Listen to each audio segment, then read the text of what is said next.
Great guest this week, Chris Nassetta, CEO of Hilton. It's no surprise, Chris is very positive on the outlook for our industry. And if you know Chris, it's his energy and enthusiasm that makes him a great leader. And when he's done running Hilton, maybe he'll run our country. Big thanks to everybody for their questions. Got a ton of them, and we actually got to a few throughout. Thanks for joining. Chris, thank you for joining me on this craziness that we're going through. Yeah, as things evolve, right? Yes, so day by day. Help me. I know life has changed for you every day. But how's the world you're living in now? I'm sure you're doing conference calls. Teague, this is the first Zoom call I've ever done in COVID. I'm just learning how this technology works. I'm kidding, of course. Teague asked me if I would do this, and I said, not one more podcast or Zoom call. No, I'm kidding. I'm happy to do it. I miss you, and I've seen a few people in the industry.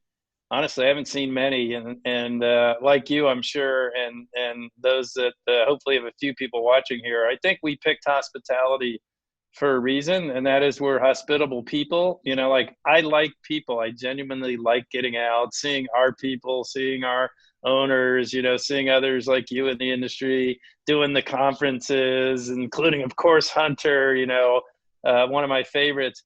And this last 6 months of just sort of being like literally shackled to home and a desk has been a real challenge. But all things considered, I'm doing fine. The company, I think, like all of us in this great industry of ours, we have challenges. I mean, it would be naive to think we don't have our challenges, but I think we can talk about it. I think we've managed pretty well through the crisis. We're still in it, so we're still working awfully hard to do the right things by our ownership community, and hopefully they would see that and would agree with that. And one of the, as I'm sure many of your speakers on Teague Talks have talked about, this is really extraordinary. I've been doing this for 37 years. I'm embarrassed. That's why all this gray hair has come from, sadly.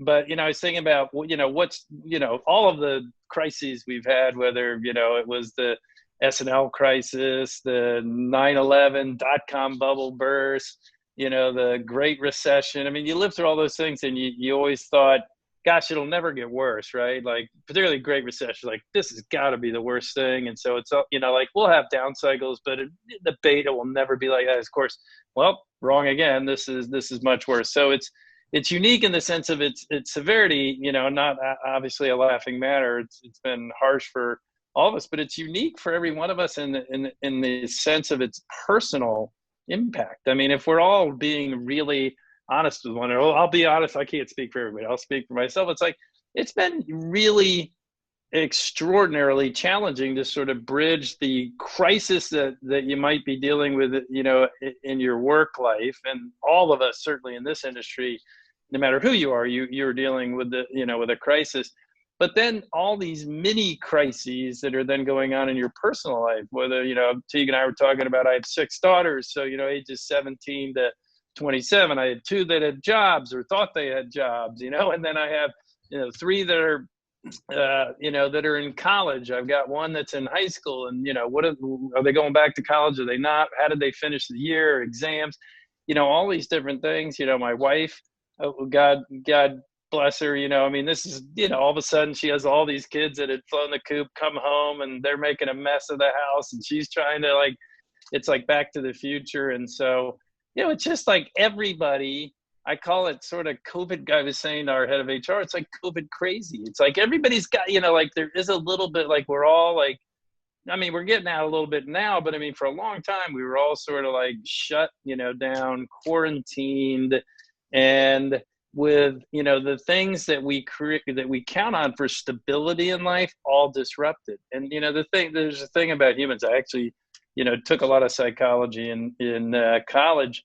We do like, some forms of stability, that's why we have routines and habits, and that's why, we families are, in our homes, and all those things create a level of security. And you start changing all of those, or many of those things at once, and it creates a odd sort of unstable environment. So we've all been, thankfully it's getting better. We've all sort of been dealing with that, and and I think dealing with it as best we can. And certainly from a family point of view, I think you started with how's your family? They're doing great, but they're a little bit COVID crazy. I mean they want like everybody, they sort of want their life back. Are they back to school? The ones that are in school? Everybody's back to school. That is back, and then my little one is doing sort of a hybrid. Part physical, part virtual for her 11th grade. She's a junior in high school. But listen, it's been, our industry has gone through these ups and downs, and this is tough, and it's tough on everybody personally for sure. I do, we have more to go, but I think that we're hopefully through the hardest part of this, and it does, feel like we're getting to a place, hopefully in the fall, where we're going to have some solutions to the health problem, and I feel pretty confident of that from the people that know a lot more than I do about, virology, and even without it, I do think we now are getting to a place where we have enough data to help inform decisions and people making judgments about the level of risk that they're prepared to take, vis-a-vis the health crisis. I mean, in the beginning, I'm not telling anybody anything you don't know, there was no data. You didn't know, like, is this getting, there were views that maybe it's older people or people have pre-existing conditions and those things, but you didn't have enough data. There was a lot of innuendo, and sadly, the political spectrum is so supercharged given the election year and so much money in that system right now that there's tons of misinformation on all sides. And so, what it does is it creates a level of fear, and the right answer when you're afraid is to freeze up. So if you're a individual trying to make a decision on, do I go outside? Do I travel? Do I go do anything? If you have a high degree of fear, the easy answer is don't. Well, data helps, remove some of that, particularly if the data suggests you may not be at risk. And obviously vaccines and therapeutics and all the things that a lot of time and effort, money's getting invested in, where progress is being made, provide a huge level of sort of removal of fear, if you will. So we got a tough fall ahead of us, but I think, compared to where we were, like, I think about my early days in what I was doing in the weekends in March compared to what I'm doing now, it's an entirely different universe. Still plenty of concerns and issues to deal with, and things to focus on, but you have at least a level of visibility about what the future might hold. So go back to your early days at Hilton in 2007 when you joined in. I mean, that's terrible timing to be joining. So you've been through this before, not to mention another crisis. But how's this compared to that one? I know you get that a lot, but yeah, it's what you've probably heard me say, and everybody has said. So I'm in violent agreement. It's a lot worse. It is deeper, than that by a long stretch. I think in that decline, in any one year, I think we had maybe a 17-18% RevPAR decline system-wide or something like that. I mean, you're into the 50-60%. I mean, it's hard to know exactly where it ends up. It depends on the third and fourth quarter, but you're multiples of that. And sadly, I think, while that was painful and it took a while to get to full recovery, you didn't go down as far, and the snapback, to some level of reasonably decent operations was pretty quick. I think here, while I'm as you heard, pretty optimistic about, some of what's going on in vaccines and therapeutics and just basic data that will inform people realizing that most people don't have a significant risk. And if they're intelligent about it, I think in the end, when you get through the health issues, then, you're in the middle of an economic crisis. And while there have been certainly some companies that have done really well, the COVID, angels or whatever they call them, the Amazons and the pharma companies and tech broadly, there are a lot of industries that are more like us that have been really beaten up, and a lot of big business outside of the charmed ones that have been beaten up. And so when you get through the health issues, not to be a downer, I think you're in an old fashioned sort of economic downturn that you have to work your way through. Having said that, listen, we got a long way to go. We've come a long way. I mean, at the bottom, on a global system-wide basis, we got to, like, in April, we were at like 8 or 10% occupancy. I mean, it's like nothing we've ever seen. We're closed, 1,000 plus hotels, which we've never done in our 100-year history. Now we're sort of trending at like 50%.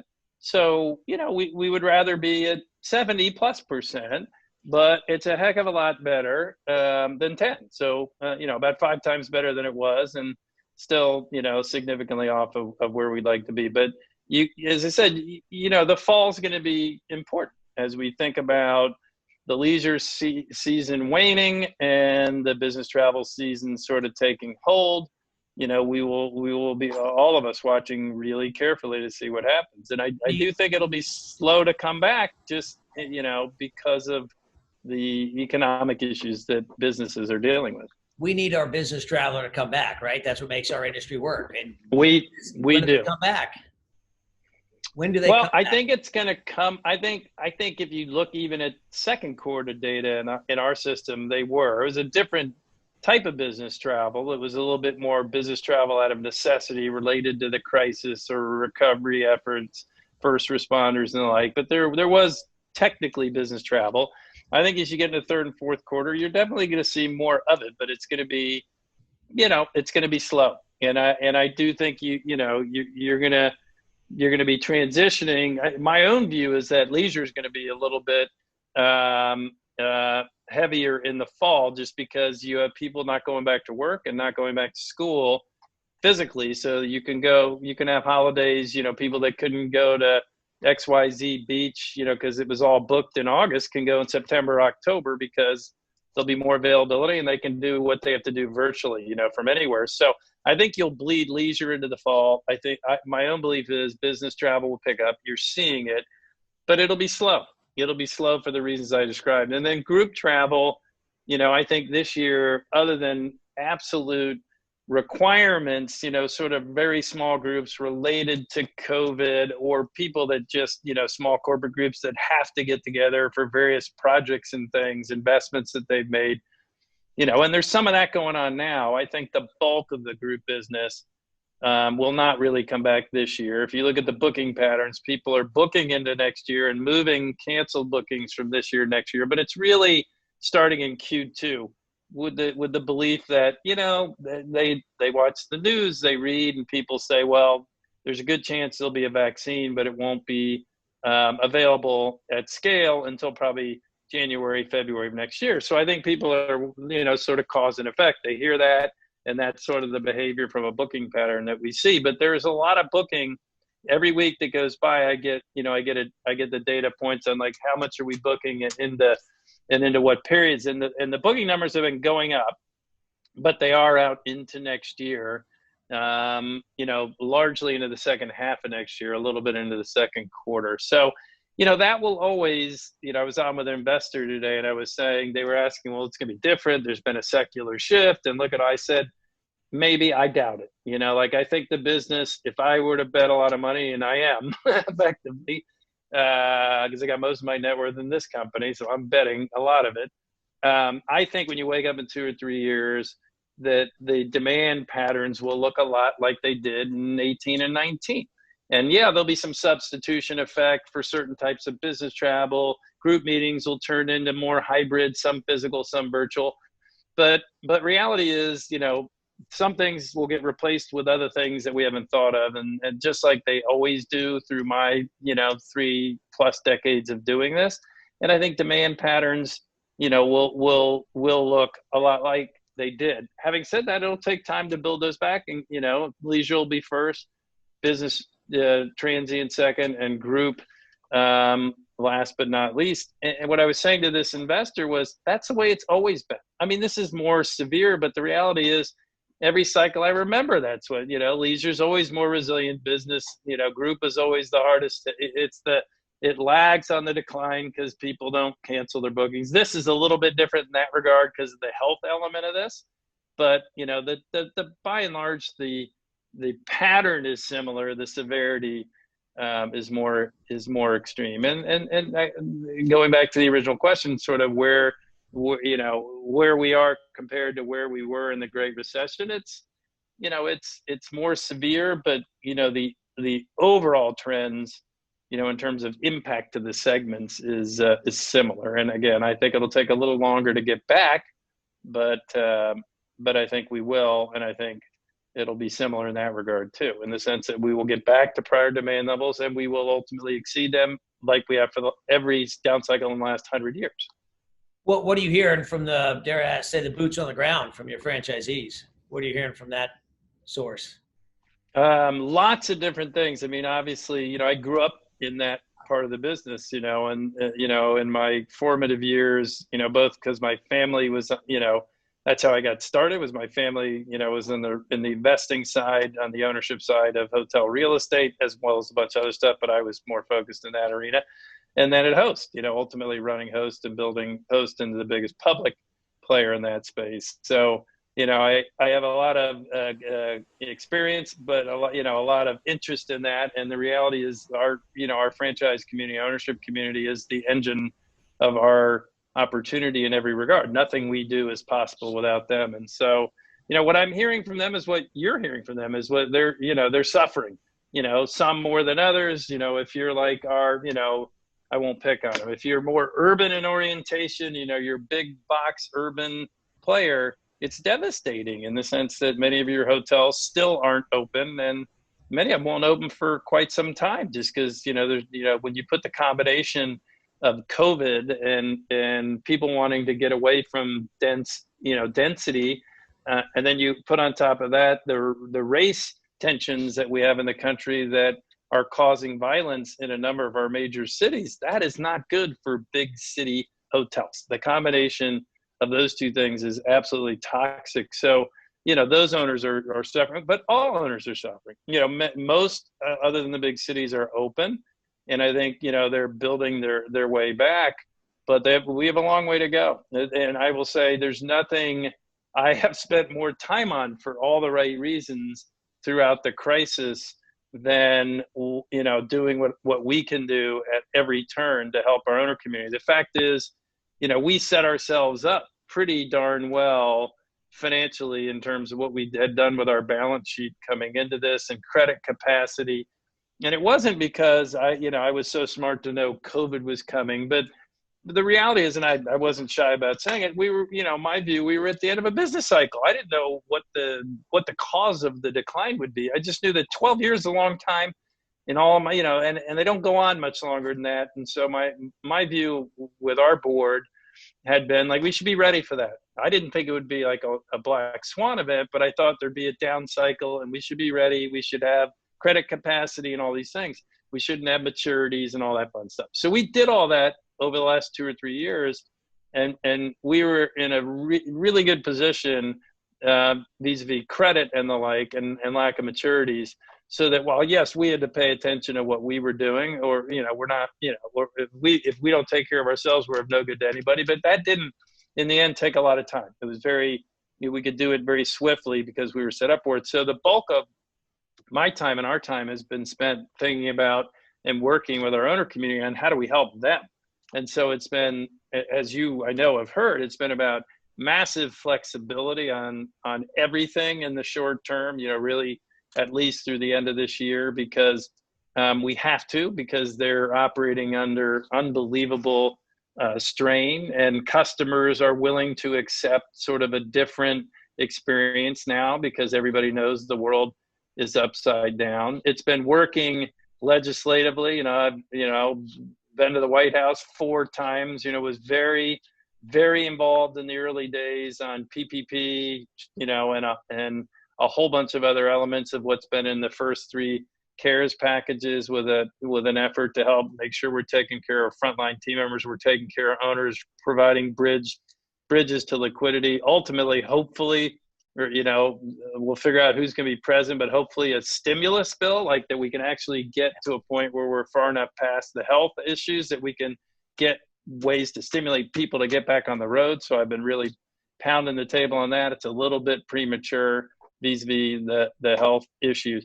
And then ultimately, probably the most important body of work that we have going on in the company, and certainly nothing we've spent or will spend more time on, is a project we call affectionately Hotel of the Future. And that's trying to figure out, by grinding through every single of one of our 18 brands, every single standard for both CapEx and OpEx, to figure out, all right, what is it, and working with our owners and our customers, that drives the premiums, because that's very important coming out of this, that we continue to drive the highest premiums. We have a very strong family of brands, but the things that aren't necessary and that may over time have become less important to owners, but yet our cost, either in build out of the property or maintenance of the property or operating standards of the property, that we simplify those things, that we get rid of those things, that we create effectively the premium brands, because it gives customers what they want, but we do it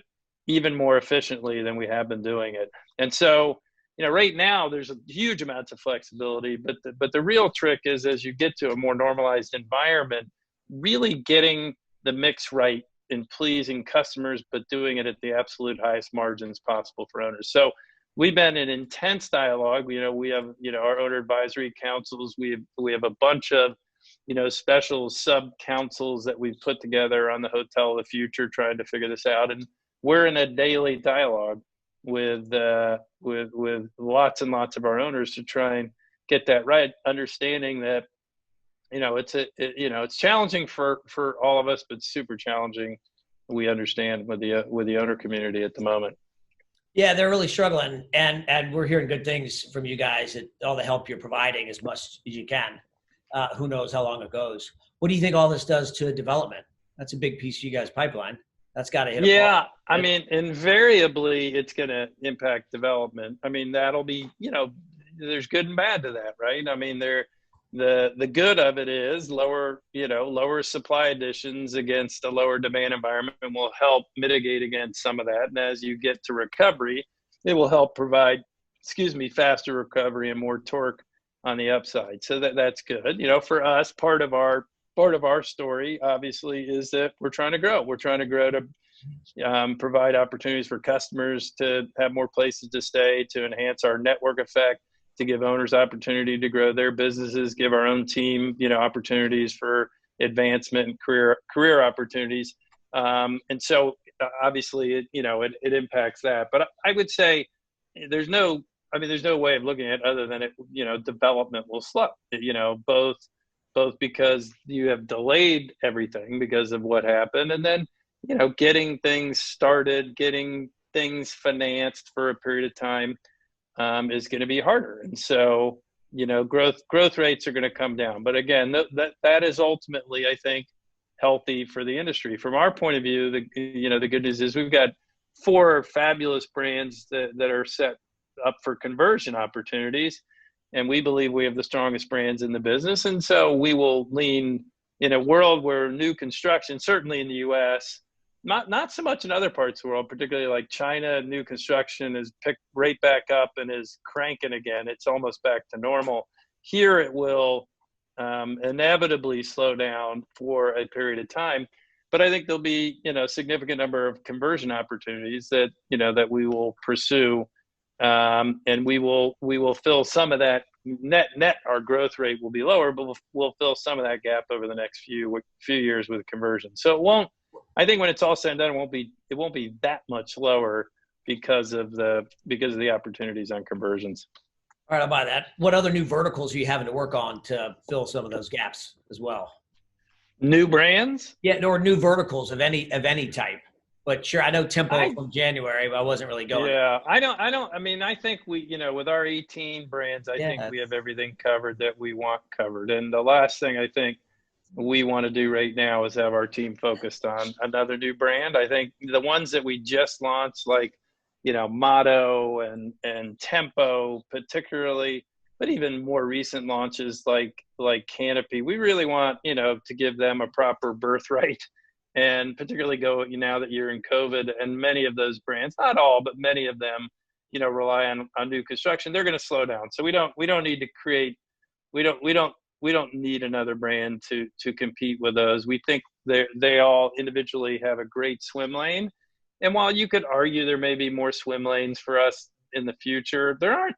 Even before COVID, I would say to you, there really weren't any that were front and center. I'd say the one that's sort of obvious for us, but is not something we're going to work on anytime soon, would be luxury lifestyle. We got luxury covered, but not luxury. But the reality is, how many of those are going to get done anytime soon in any event? And we got 18 fabulous brands that are doing great. And so, someday, way down the pike, we may do something in that arena, but no time soon. So the idea is stick with the 18 kids we got. Like we keep those kids off the streets, treat them right, make sure they get the care and feeding, that we do the right thing, that they perform exceptionally well. In a time like this, my philosophy, is really simple, and that is do fewer things better.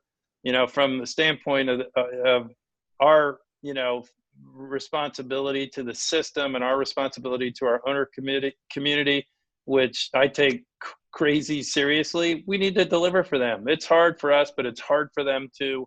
And our job is whatever demand is out there to do better than the competition and to drive the best share, to help our owners sort of create the bridge to get to the other side of this. And so we want, and I want inside this organization an intent. I don't want to be thinking about other verticals. I want an intensity of focus on doing what we do and doing it really, really well to deliver the absolute best results to the system and our owners that we can.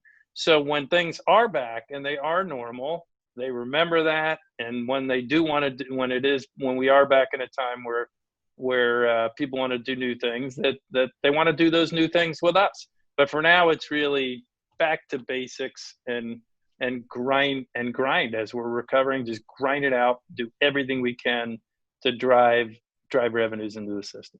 What are you seeing as the trajectory of that recovery? What's it looking like? I mean, the fall's going to be, we're all watching it, but it may be tough. Winter is going to be brutal. Then we're going to. I think there are too many variables. I mean, in the sense of vaccines and things. But here's what I'd say.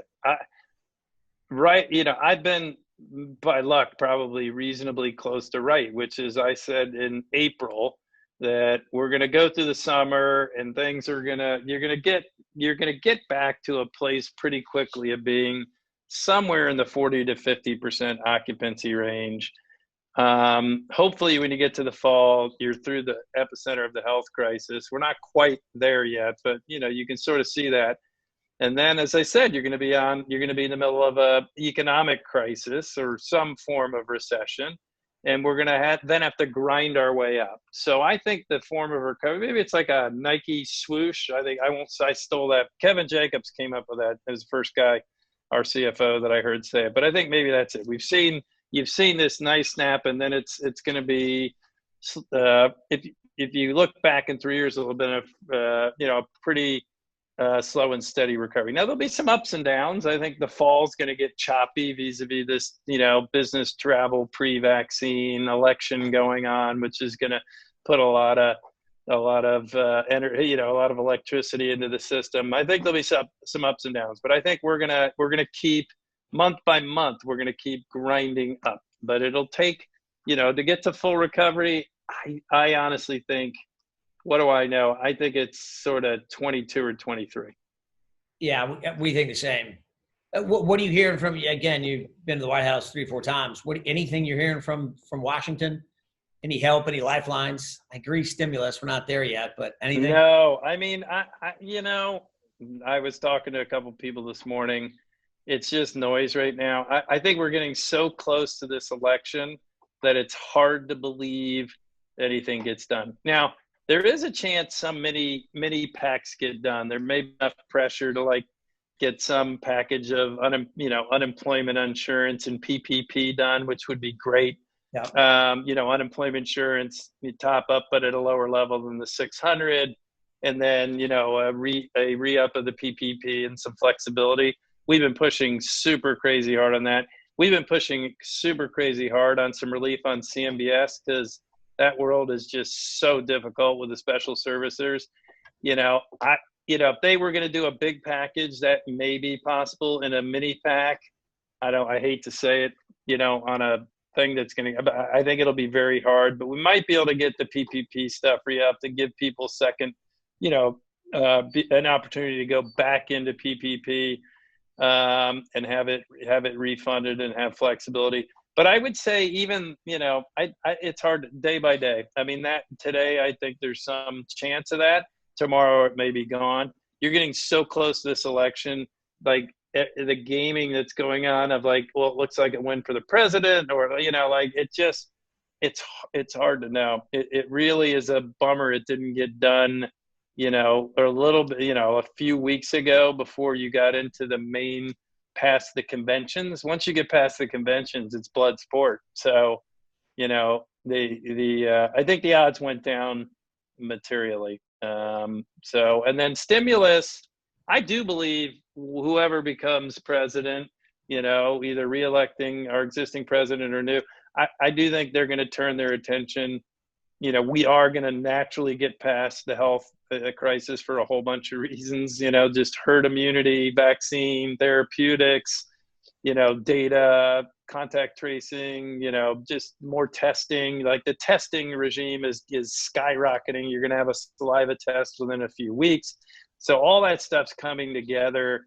And so, you have a real opportunity. I think once you get past that, for people then to focus on stimulus. Right now, you have the conversation, everybody says, yeah, we'll get to that, right? It's like literally, I've said it to the president, Secretary Mnuchin, who I've spoken with a whole bunch throughout the crisis. It's like, yeah, I get it. This right now, this is like hand to mouth. Like that'll happen someday, but right now we're not worried about that. We're just worried about getting to the other side. So I think you get into the fall, you hopefully are getting to the other side, and then people are going to start to focus where they should, which is, holy, we got to get this economy going. There's still, high single digit, low double digit unemployment. By the way, a lot of it's in our sector disproportionately.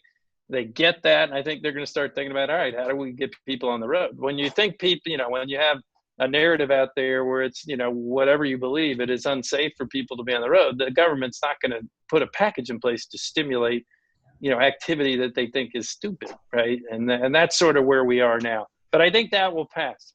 I hope that will pass. Yeah, they're just getting political. I don't know if you have any views on who's going to win and what we're going to look like past that. We'll stay away from that. I think we should. What do you mean? I always have opinions. I won't make you say it. Yeah. But, all right. We'll stay away from that. I will say this. I think it's really forgetting what I want. I won't talk about. I think it's really close. Oh, sure. Yeah. And I think these debates are unlike, I was listening to one of the pundits. I'm like a junkie. I grew up in DC. I worked on the Hill as a kid. My father-in-law was in the Congress. You listen to the talks on Sunday if you're a Washingtonian. It's sad but true. And the more you listen, you could start to think these debates are probably the most important debates in presidential history. I don't know about you. I'm definitely going to get a couple big bags of popcorn, and I hope they do them earlier than the conventions. Though these, Too late. I get up early. I can't stay up that late anymore. I'm getting too old for this stuff. But no, it's very close. I think it can legitimately go either way. And I think there are consequences both ways, like anything. All right. I'll let you off that hook. That was enough. All right. So I'm going to celebrity questions. So I emailed some friends and said, give me a question. Oh, God. All right. They're easy. I'm going to tell you. The first one's from Cyril Shah. Cyril. I do, of course. Says, there's a lot of negativity in 2020, i.e. 2020 was a train wreck. Business is challenged, social unrest, significant layoffs and furloughs. Any tips on keeping your team motivated, positive, and client-focused in a socially distanced world? Yeah. I mean, I think as leaders, it's the obvious advice, and that's stay positive. I've been a believer my whole life, inherited from my father, who's not just turned 90 during the COVID crisis, but is still in good spirits, that the power of positive thinking is hard to overcome. And so while you have to be careful about not being a Pollyanna, meaning like trying to create positivity where people, it's not authentic and it's not believable. I think if you can keep your teams not looking down at their shoes, but looking out front about what the future can hold, and that the future can be a lot better. And in fact, I firmly believe that we talk a lot about the golden age of travel, and people want more experiences than things, and they want to see the world, and they want to travel for leisure and business, and they want to congregate. All that stuff, which we think is gone forever, that's crap. Excuse my French, technical term. It is not gone forever. All of those trends are going to resume once people can assess this risk, or this risk is mitigated by virtue of vaccine. And that is happening and is happening soon. So yeah, it's painful. It's terrible. This has been a horrific time for the reasons I already described, both personally and professionally difficult. But the truth is, it's getting better. It's a lot better than it was. It will get back to normal. We will get our lives back. If we're really smart, all of us in running these businesses, we're going to take some licks. Okay, we're going to. All our own, everybody in this industry is. But if you're smart about it, you can build back stronger, right? You can learn from what's going on. Your teams can learn, and you can wake up in 2 or 3 years when things are more normalized, and you're better at what you do. You're better at serving customers. You're better at driving results than you were going into it. If I think about my career as a truth, not just me, blowing smoke, I honed whatever skill I have honed in a series of what shows, in a series of declines. It started out with the SNL crisis, and everyone since. And if I tell this to my kids all the time, and young people I talk to, like, I tell them all right now, pay attention right now. Like, do not go. I know you can't be here in the office, but stay on the grid. You're going to learn more about yourself and about this business, and what to do and what not to do to put yourself in a better position in the next 6 to 12 months than you ever learned in any of your academics or any other period of time in your life. Absolutely true in my life. And even though I'm turning into an old curmudgeon, I'm learning too. Like, like we're all learning. And my attitude with our team here is build back bigger, better, stronger. That we will be better at Hilton at what we do to drive results, to deliver for our owners. I think we were pretty good at it. We're going to be better at it when we wake up in 2 or 3 years, and the world will get back to a sense of normalcy. It always does. So look forward. Do not look down or back. So, Chris, that's the biggest mistake. The speeches I gave going back to March to my team, where I said there's three pillars. Like over 37 years, I've written a book on like how to deal with crises and recoveries, and I'm going to add a few chapters, as a result of COVID, or rewrite a few, but the basic tenets of it remain the same. And I've given this talk to different parts of our team all around the world 1,000 times in the last 5 or 6 months.